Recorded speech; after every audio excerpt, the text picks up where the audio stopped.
Laisse-moi te raconter une histoire très rapide. Appelons-le Mike. Il a suivi ses études normalement jusqu'au bac, puis il a été orienté dans une grande école pour faire le BTS. Et depuis, il recherche le moindre stage pour valider son admissibilité sans jamais rien trouver. Finalement, Mike s'est réorienté en audit pour aller faire un cycle ingénieur, puisqu'il paraît que ceux-là au moins arrivent à trouver du boulot. On s'est croisés il y a 6 mois, il n'a toujours pas obtenu le moindre stage. Peut-être est-ce ton cas? Ou alors tu es comme Sally, jeune, jolie fille, brillante, intelligente. Elle sait qu'elle peut avoir un bon boulot dans une banque si on lui donne l'opportunité. Elle passe de stage en stage sans que jamais ne soit proposé le moindre contrat. Elle persévère parce que jamais ne vendra son corps pour un boulot. Mais c'est de plus en plus dur et frustrant. Peut-être fais-tu partie des 4 millions de chômeurs qui espèrent trouver un jour un emploi.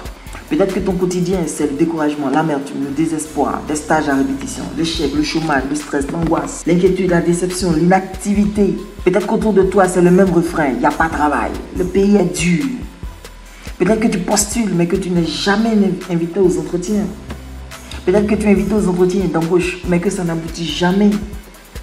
Laisse-moi te parler de quelqu'un d'autre. Il s'appelle Serge, sous-directeur dans une entreprise de la place, chic, toujours bien sapé, grosse voiture, beau bureau. Mais il est obligé de travailler beaucoup, vraiment beaucoup. Il monte au bureau à 7 h, il descend souvent à 22 h. Quand on lui demande mais pourquoi est-ce qu'il descend si tard, il répond mais je suis chargé, trop de boulot. Mais on lui demande mais pourquoi tu n'embauches pas, il répond mais parce qu'il n'y a pas de personnel qualifié ni compétent.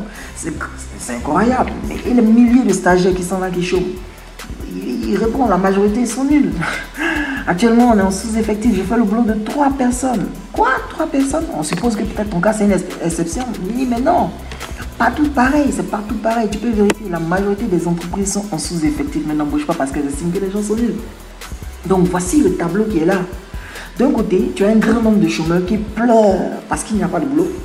De l'autre côté, tu as un petit nombre d'employés qui pleurent parce qu'ils cumulent sous le poids des responsabilités. Un troisième côté, des recruteurs, des décideurs, des directeurs qui trouvent qu'il y a peu de candidats qui soient qualifiés et compétents. Au milieu de tout ce monde-là, il y a un petit groupe de personnes qui passent d'entreprise en entreprise, qui changent de boulot tous les 3 mois, qui imposent leurs critères aux recruteurs et aux entreprises et qui sont très bien payés.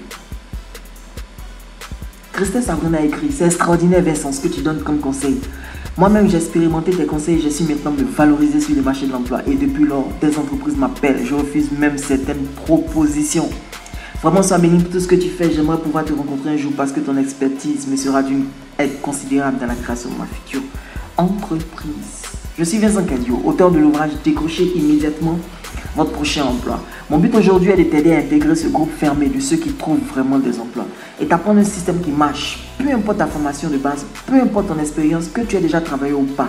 C'est la méthode que j'ai baptisée CPR. Changer, postuler, impressionner. Mais avant de te présenter cette méthode, j'aimerais vraiment que tu répondes à 2 questions. La première question, c'est: à quel stade es-tu? Es-tu diplômé ou en quête d'emploi? Es-tu un chômeur? Es-tu un éternel stagiaire ou autre? Quel est ton plus gros obstacle dans la recherche de ton emploi? Quel est ton plus gros obstacle? Deuxième question, si tu as déjà postulé sans succès, à quel niveau est-ce que tu es recalé? Qu'est-ce que tu penses qu'il faut que tu maîtrises pour enfin décrocher un emploi de rêve? Quelles sont les questions les plus brûlantes dans le domaine de l'emploi que tu aimerais poser?